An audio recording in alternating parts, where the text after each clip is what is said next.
So here's a combined gas law problem, a good example of a combined gas law problem. We have a volume here. It looks like I have a temperature, an initial temperature, and then a final temperature. We're looking for volume. And pressure, that remains constant. So since the pressure remains constant, we just don't worry about it.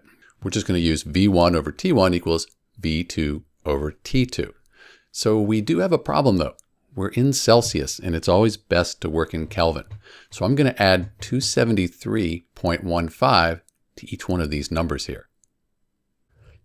And that gives me temperature in Kelvin degrees. Sometimes it works out when you're using Celsius, sometimes it doesn't. So I would always recommend working in Kelvin here. So now I can just plug all these numbers into the combined gas law, and I'll end up with everything except V2. That's the volume we're looking for.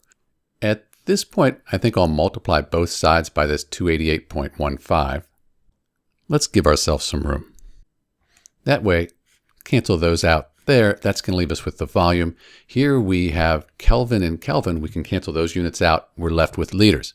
So we multiply these, get the number, divide. That's going to give us V2. We end up with 3.13 liters. Let's just take a look and see if that makes sense. So we had our volume and we cooled the gas. What should the new volume be? So we have these atoms or molecules bouncing around to the side, creating pressure. Let's cool this down and watch what happens to the volume. The volume decreases when we cool it.